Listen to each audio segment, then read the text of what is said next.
नमस्कार दोस्तों, आज हम कक्षा 11 का अध्याय 5 समिश्र संख्याएं और द्विघातीय समीकरण का पार्ट 3 करेंगे। इस पार्ट में हम बेसिक कॉन्सेप्ट और एक्सरसाइज 5.2 के प्रश्न सरल करेंगे। आइए शुरू करते हैं। आर्गिन तल। हम सबसे पहले आर्गिन तल के बारे में जानेंगे। ये एक ऐसा तल होता है जिसमें हम समिश्र संख्या को रिप्रेजेंट कर सकते हैं, या हम ऐसा भी कह सकते हैं इस तल का प्रत्येक बिंदु एक समिश्र संख्या को व्यक्त करता है। तो इसके बारे में हम जानते हैं। यदि समिश्र संख्या x प्लस आइटा वाई को क्रमित युग्म x, y के रूप में लें, तब xy तल में बिंदु x, y के रूप में समिश्र संख्या का ज्यामितीय निरूपण किया जा सकता है।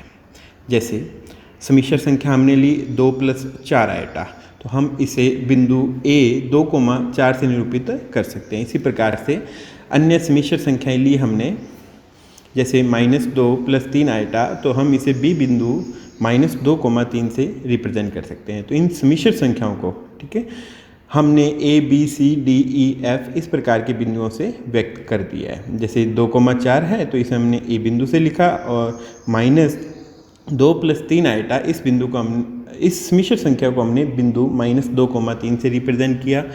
0 प्लस 1 आइटा इसे हमने c बिंदु 0,1 से रिप्रेजेंट किया, ठीक है।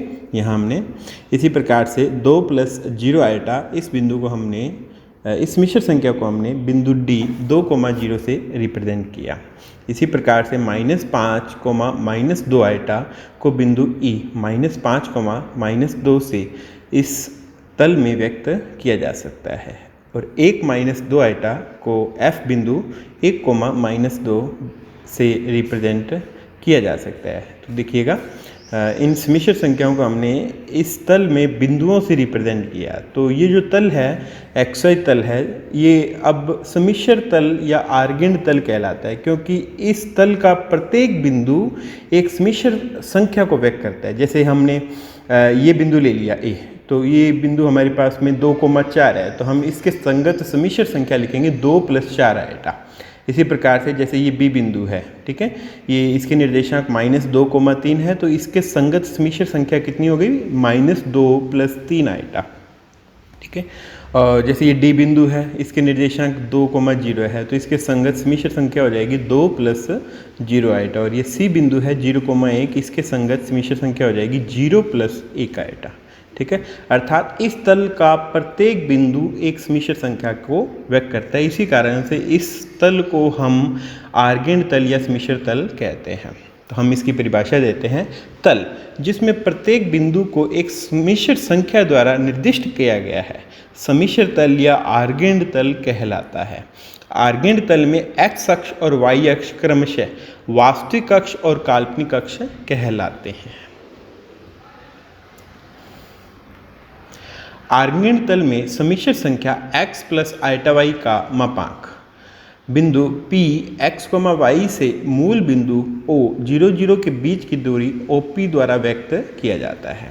हमने एक समिश्र संख्या ली x प्लस आइटा y, हमने इसके संगत एक बिंदु ले लिया P x, y। तो अब देखिएगा, O से P के बीच की दूरी OP दूरी मेरे पास में square root of x² plus y² होगी, और वही इस समिश्र संख्या का मापांक है। अर्थात हम कह सकते हैं कि OP दूरी है समिश्र संख्या x प्लस आइटा y का मापांक है। x अक्ष पर बिंदु समिश्र संख्याओं a प्लस आइटा 0 रूप के संगत होते हैं, और y अक्ष पर बिंदु समिश्र संख्याओं 0 प्लस आइटा b रूप के संगत होते हैं। अब हम z तथा z बार का आर्गिन तल में निरूपण करेंगे। z बार यहाँ समिश्र संख्या का स्युग्मी है। आर्गिन तल में समिश्र संख्या z is x plus iota y और इसकी स्युग्मी z bar is x minus iota y को बिंदुओं P x, y और Q x, y के द्वारा निरूपित किया गया है। हमने एक समिश्र तल लिया और इसमें एक बिंदु ले लिया P x, y, ठीक है। ये इस समिश्र संख्या x प्लस आइटा y के संगत हो गया, ठीक है। अब देखिएगा, इसका x निर्देशांक तो पॉजिटिव है और y निर्देशांक है वो भी पॉजिटिव, और लेकिन इसके जो स्युग्मी है उसमें x निर्देशांक तो सेम है और y निर्देशांक नेगेटिव हो गया। तो ये x अक्ष के दर्पण प्रतिबिंब के समान है। ठीक है, तो यानी कि हम कह सकते हैं कि किसी समिश्र संख्या का स्युग्मी वास्तविक अक्ष के सापेक्ष सममित बिंदु होता है। अर्थात जैसे यहाँ देखिएगा, ज्यामितीय भाषा में बिंदु x, -y वास्तविक अक्ष x अक्ष के सापेक्ष बिंदु xy का दर्पण प्रतिबिंब कहलाता है। अर्थात किसी समिश्र संख्या और उसका स्युग्मी वास्तविक अक्ष के सापेक्ष दर्पण प्रतिबिंब होते हैं। सामान्य भाषा में हम यह भी कह सकते हैं। चलिएगा हम आगे चलते हैं। अब एक समिश्र संख्या का ध्रुवीय निरूपण। माना कि बिंदु P x, y ऋणोत्तर समिश्र संख्या z = x + i का निरूपण करता है।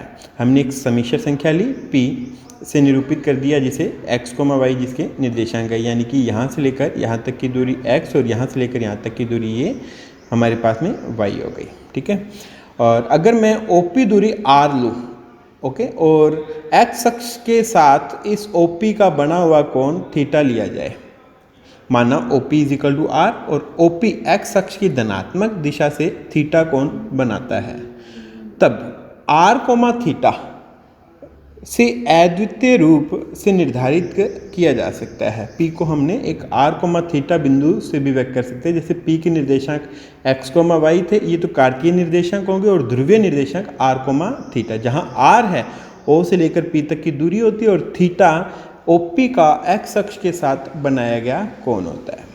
तो P, r, थीटा बिंदु P के ध्रुवीय निर्देशांक कहलाते हैं। x, y तो कार्तीय निर्देशांक है, और r, थीटा बिंदु P के ध्रुवीय निर्देशांक अर्थात समिश्र संख्या का ध्रुवीय निरूपण है। इस त्रिभुज से लेते हैं हम OMP से। ये जो त्रिभुज है OMP, इस त्रिभुज के अंदर थीटा के सामने वाली भुजा ये लंब हो गई, और OM है वो हमारे पास में आधार, और OP दूरी है ये कर्ण है। तो इस त्रिभुज से हम लिख सकते हैं x = r cos theta and y = r sin theta. ठीक है, अब हमने इन दोनों के जो मान है x और y के मान इस समीकरण में रख दिए, z = x + i के अंदर। ठीक है भी, तो देखिएगा x की वैल्यू r cos थीटा और y की वैल्यू r sin थीटा हमने यहाँ रखी, और r कॉमन आने के बाद में मेरे पास में z = r cos theta + i sin theta ये प्राप्त हो गया। ठीक है भी, और यह समिश्र संख्या का ध्रुवीय रूप कहलाता है। यदि r = x² + y² हो तो z का मापांक कहते हैं, और थीटा समिश्र संख्या का कोणांक या आयाम कहलाता है। किसी समिश्र संख्या z ≠ 0 के लिए -π θ < π z का मुख्य आयाम कहलाता है। इसे ARGZ द्वारा निरूपित किया जाता है। थोड़ा विस्तार से इस चीज़ को और जान लेते हैं हम। एक समिश्र संख्या का मापांक और कोणांक। समिश्र संख्या z = x + i के लिए x = r cos theta and y = r sin theta. r को हम समिश्र संख्या z का मापांक कहते हैं, और थीटा समिश्र संख्या का कोणांक या आयाम कहलाता है। अब हम r और थीटा की वैल्यू किस प्रकार से ज्ञात करते हैं वो देखिएगा। हमने समीकरण 1 और 2 का वर्ग करके जोड़ दिया।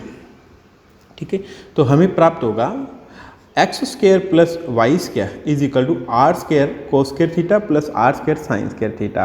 तो वहाँ से r² हमारे पास कॉमन आ जाएगा, और cos² थीटा + sin² थीटा बनेगा, उसकी वैल्यू 1 हो जाएगी। तो हमारे पास r की वैल्यू आ जाएगी r = x² + y²। इसी प्रकार से हमने समीकरण 2 में समीकरण 1 का डिवाइड कर दिया, तो हमारे पास में tan थीटा = y/x प्राप्त होगा।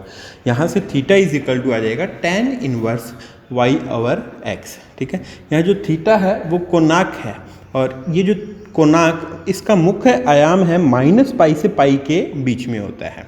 किसी समिश्र संख्या z ≠ 0 के लिए -π θ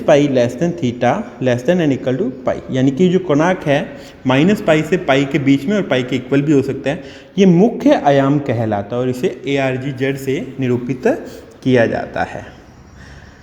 थोड़ा और विस्तार से जानते हैं हम कोणांक के बारे में। यदि हम समिश्र संख्या z = x + i ले रहे हैं, यहाँ चार स्थितियां संभव है, x और y दोनों के मान पॉजिटिव हो, x का मान नेगेटिव, y का मान पॉजिटिव, x का मान नेगेटिव, y का मान नेगेटिव और x का मान पॉजिटिव और y का मान नेगेटिव। ये चार स्थितियां संभव है।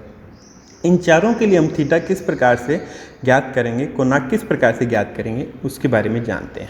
तो देखिएगा, अगर x और y दोनों पॉजिटिव है, ठीक है, तो बिंदु है वो प्रथम चतुर्थांश में होगा। यहाँ जैसे यहाँ P बिंदु दर्शाया गया है इस चित्र के अंदर, देखिएगा। तो हमने जो कोणाक लेना है वो ये मान लेना है थीटा। तो ये थीटा हम इस प्रकार से ज्ञात कर सकते हैं, theta is equal to tan inverse modulus of y over x से।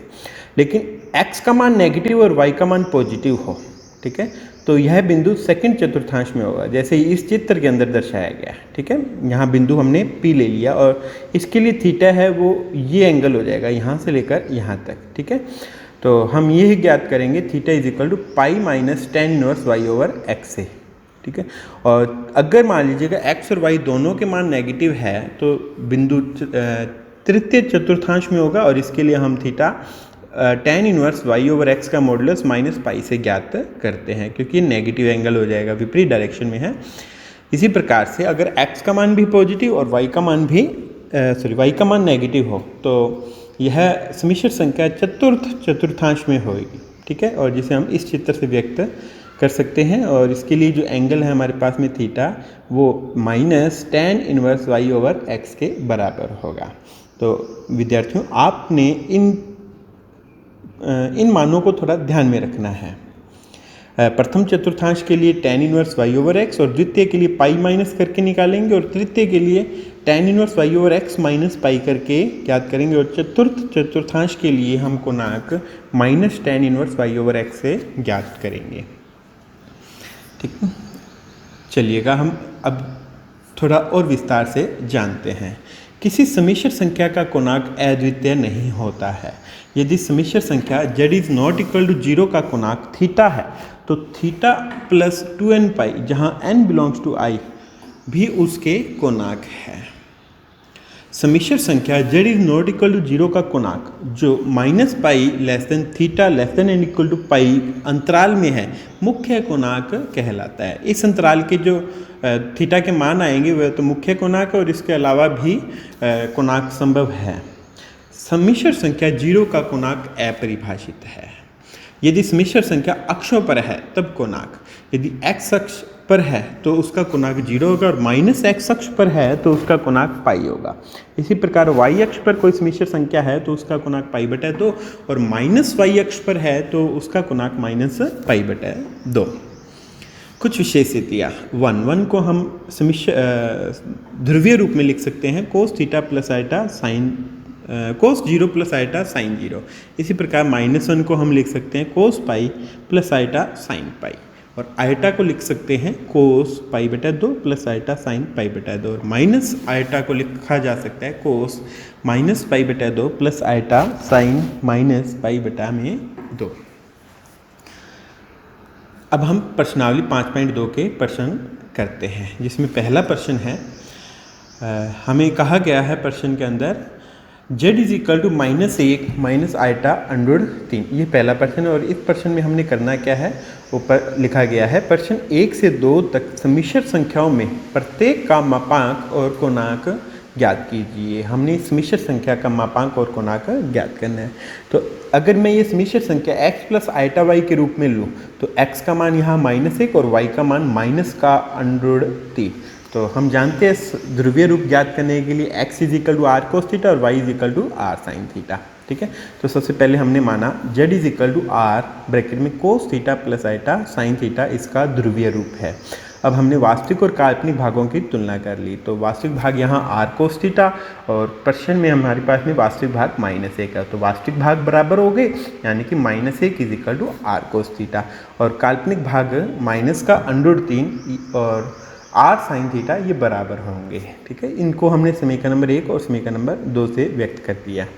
अब हमने समीकरण 1 और 2 का वर्ग किया, वर्ग करके जोड़ने पर हमें प्राप्त होता है आर कोस थीटा का square plus r sine theta का स्क्वायर इज इक्वल टू -1 का स्क्वायर प्लस -3 का स्क्वायर। थोड़ा सरल करने पर इससे हमारे पास में आर स्क्वायर कॉमन आ जाएगा और cos square theta plus sine square theta is equal to 1 + 3।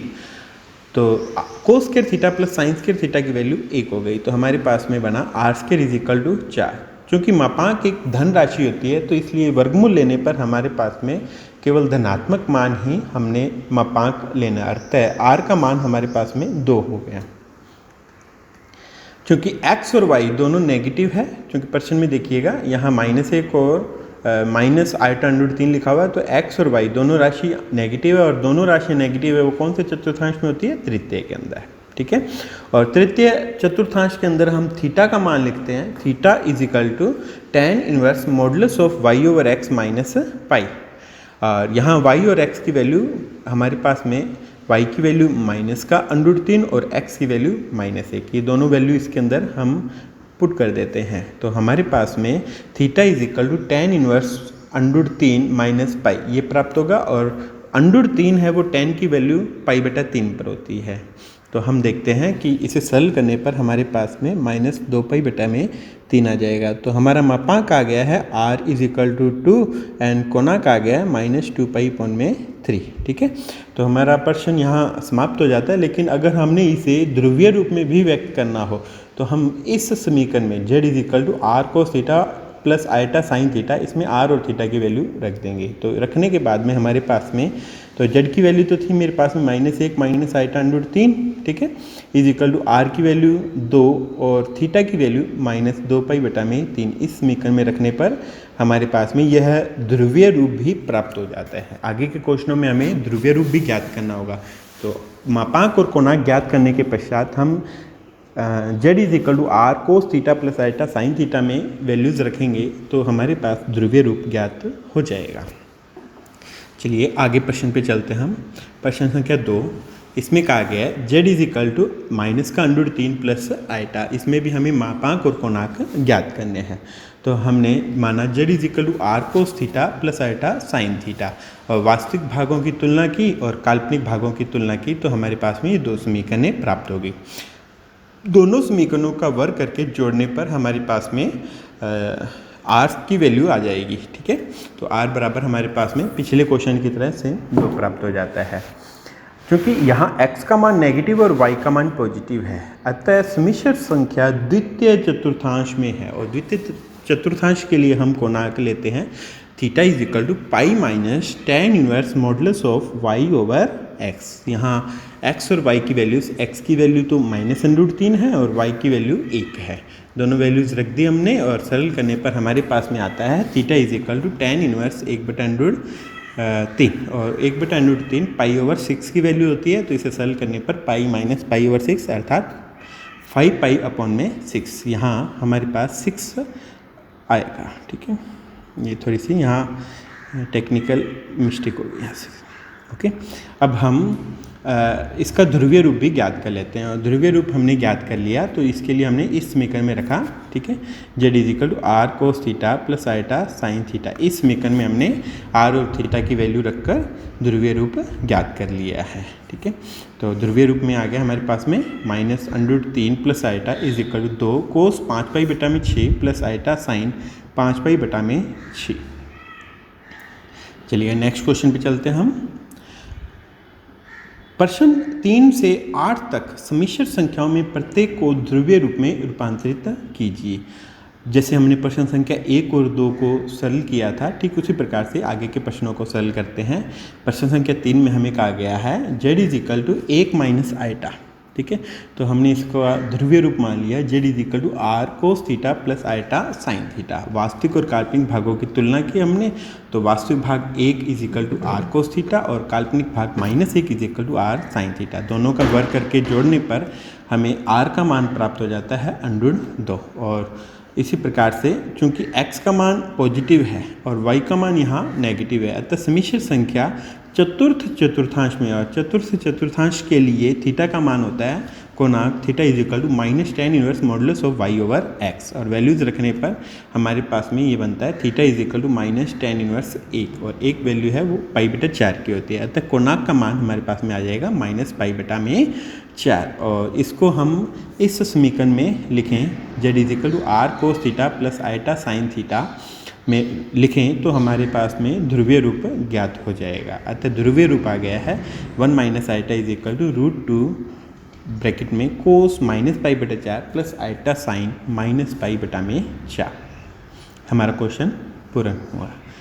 आगे के प्रश्नों को भी हम इसी प्रकार से सरल करेंगे। 4th प्रश्न आप स्वयं हल कीजिएगा। अब हम 5th प्रश्न सरल करते हैं। 5th प्रश्न में हमें कहा गया है z is equal to -1 minus iota. माना z is equal to r cos theta plus iota sine theta. वास्तविक और काल्पनिक भागों की तुलना करने पर हमारे पास वास्तविक भाग -1 is equal to r cos theta and -1 is equal to r sine theta. समीकरण 1 और 2 का वर्ग करके जोड़ने पर हमें प्राप्त होगा r कोस थीटा का square plus r sine theta का स्क्वायर इज इक्वल टू -1 का स्क्वायर प्लस -1 का स्क्वायर। इसे सरल करने पर हमें r की वैल्यू प्राप्त हो जाएगी। r is equal to √2। चूँकि x का मान और y का मान दोनों मान नेगेटिव है, अतः सम्मिश्र संख्या तृतीय चतुर्थांश में है। और तृतीय चतुर्थांश के लिए कोण theta is equal to tan inverse modulus of y over x minus pi. हम y और x की वैल्यू रखकर यहाँ कोणांक थीटा ज्ञात कर सकते हैं और थीटा का मान हमारे पास में आ जाएगा -3 पाई बटा में 4 और इसका ध्रुवीय रूप हो जाएगा। फिर हमने ध्रुवीय रूप ज्ञात करने के लिए इस समीकरण में r और थीटा की वैल्यूज़ पुट कर दी। तो r का मान रखा √2 और थीटा का मान रखा -3 पाई बटा में 4। तो ये हमारे पास में ध्रुवीय रूप ज्ञात हो गया। इसी प्रकार से हम आगे का प्रश्न संख्या 6 सरल करते हैं, जिसमें z बराबर -3 दिया गया है और वास्तविक और काल्पनिक भागों की तुलना करने पर r कोस थीटा का मान -3 और r साइन थीटा का मान 0, क्योंकि यहाँ काल्पनिक भाग 0 है। दोनों समीकरणों का वर्ग करके जोड़ने पर हमें r और थीटा की वैल्यू ज्ञात। चूँकि x का मान नेगेटिव है और y का मान 0 है, अर्थात सम्मिश्र संख्या ऋण x अक्ष पर है। चूँकि सम्मिश्र संख्या अगर ऋण x अक्ष पर होती है तो उसका कोणांक हमारे पास पाई होता है। हम इस प्रकार से भी ज्ञात कर सकते हैं theta is equal to pi minus tan inverse y over x से भी y और x की वैल्यू रखकर हमने थीटा का मान ज्ञात कर लिया है और थीटा का मान आ गया हमारे पास पाई। और हमने सम्मिश्र संख्या का ध्रुवीय रूप भी ज्ञात कर लिया है r is equal to r cos theta plus iota sine theta के रूप में। r की वैल्यू 3 एंड थीटा की वैल्यू पाई। तो देखिएगा बच्चों, अगर ऋण x अक्ष पर कोई सम्मिश्र संख्या है तो उसका कोणांक पाई और धन x अक्ष पर कोई संख्या उसका कोणांक 0। अगर धन y अक्ष पर कोई सम्मिश्र संख्या है तो उसका कोणांक पाई बटा 2, ऋण y अक्ष पर है तो उसका कोणांक -पाई बटा 2। ठीक है, हम इनको इन सूत्रों से भी ज्ञात कर सकते हैं। धन्यवाद। निर्माणकर्ता दीपक मित्तल, व्याख्याता गणित, राजकीय उच्च माध्यमिक विद्यालय सादुल शहर।